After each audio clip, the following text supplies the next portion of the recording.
Thank you very much, Deputy Speaker. Along with the member for Grayndler, who's been here 3 years longer than I've been on a long journey on this issue. We've been on a long journey. For nearly a decade we stood up in this place supporting the rights of what was then called the gay community, but now the LGBTI community, to not have discrimination enforced against them in Commonwealth legislation. And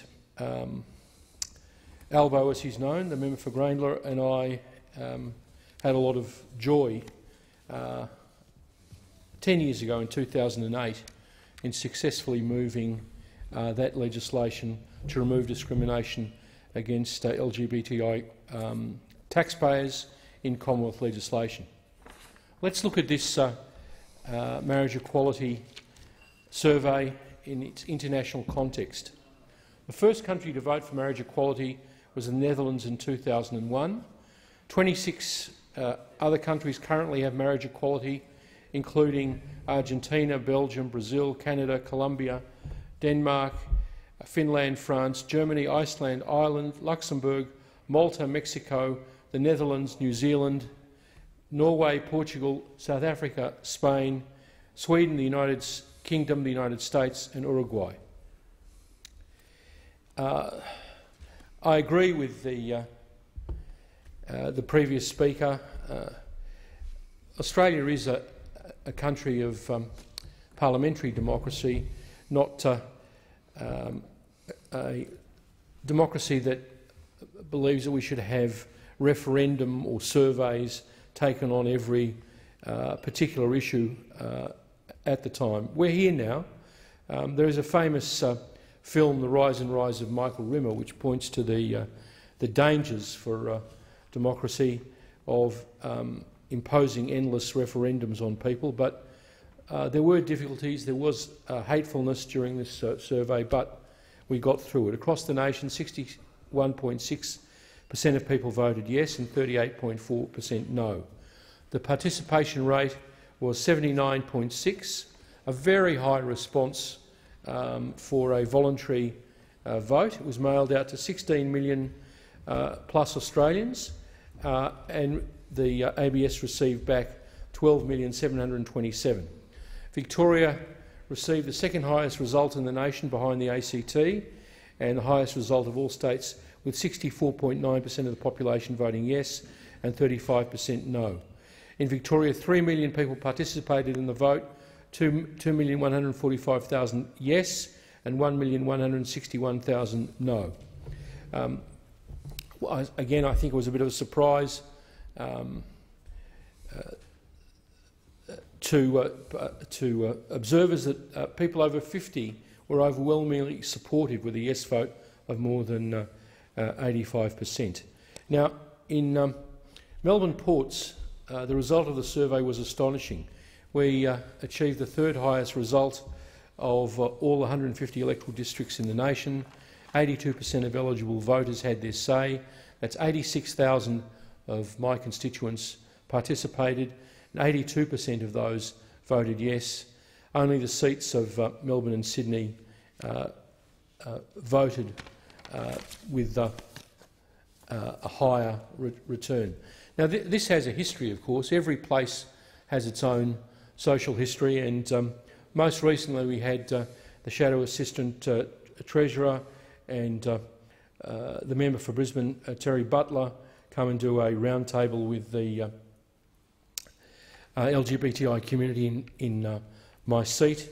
Prior to that, we'd had the Shadow Foreign Minister, Senator Penny Wong, give one of the best attended public meetings that I've participated in ever in my electorate, with a great deal of enthusiasm for the Labor Party supporting positive change for marriage equality. Melbourne Ports is, of course, the place where the Victorian Pride March takes place.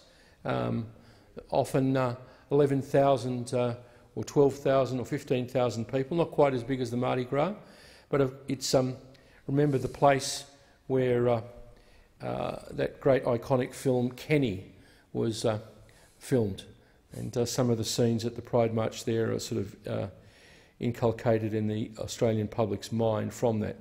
The Pride March began in '96, but just 18 months before that, Deputy Speaker, Victoria Police detained 463 patrons of the gay nightclub Tasty, conducting public strip searches in one of Australia's most notorious instances of homophobic police brutality. That was 18 months prior to the beginning of the Pride March in 1996 in Melbourne. So how much has Victoria changed? The Victoria Police now participate in the Pride March.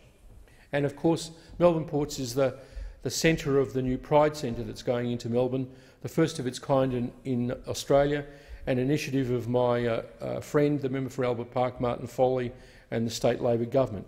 I have to pay particular tribute to its chair, Jude Munro, a great battler for equal rights who I've known since university.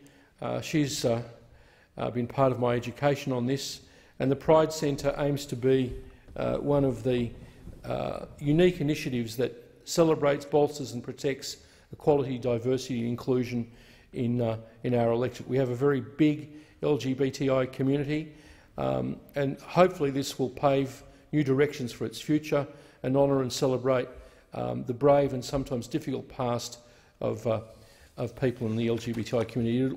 It will house the Australian Lesbian and Gay Archives, the Victorian AIDS Council, that great beacon of equality, Joy Radio 95.FM, the community radio station that describes itself as the only LGBTIQ radio station in Australia.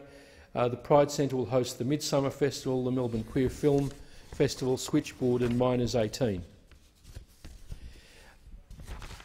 I've, as I said, reflected in this debate on my personal journey on this subject, and following deliberations over the years, consultation with friends, particularly LGBTI community leaders who I'll come to in a second, faith-based leaders, my views have evolved on this subject, and a lot of it's due to friends in the LGBTQI community who have had a profound effect on me. Close friends, led by the formidable macker of Joy FM radio, David McCarthy, Tasma Fouliatis, the very important author on the issue of AIDS, David Menadue, my dear former staff member, Jamie Bingham, and current staff member, Josh Spiegel, who's worked very hard to see equality is achieved over this issue. I realise that everyone living on this earth, no matter what their gender, sexuality, race or faith, everyone is God's work and everyone is equal, and everyone is entitled to the same rights and, of course, responsibilities. I decided to, in 2013, despite a campaign to put a bit of a fatwa on me, to announce my position with trusted friends, Macca and Tasma Fouliatis, on Australia's only community LGBTI radio station, Joy 95.9, as a demonstration of my commitment to equality.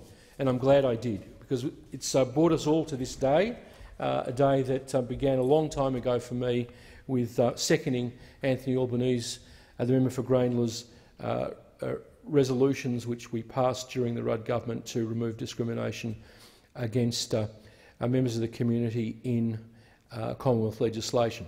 And I can think of no better way of concluding my remarks and quoting two brief paragraphs from the member for Grainla's speech.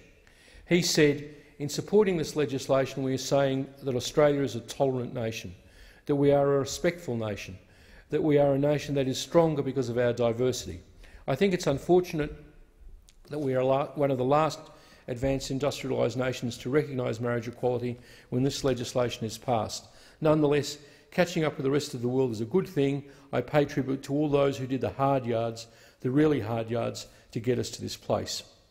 And he concluded by saying, and I absolutely agree with this, it is, however, of course, the Australian people who've led the parliament on this issue. I've been convinced for some time that a majority of Australians had shifted their views in favour of marriage equality some time ago. I hear many Australians, and I certainly do hear them in Melbourne ports too, say, I didn't used to support marriage equality, I do now. I don't know of anyone who said it to me the other way round, and have to echo Albo's sentiment, who've changed their mind from yes to no. Australians want us to live and let live. It's the great Australian doctrine of the fair go. They decided that as individuals we have no right to cast judgments on love as it's felt by others. I commend this bill to the House. I commend the great day that's going to come for members of the LGBTI community that have been working so hard for so long over these issues, and for the many people in the past who faced terrible discrimination because of their sexuality. I think tomorrow will be a great victory for them and a very inclusive moment for Australia.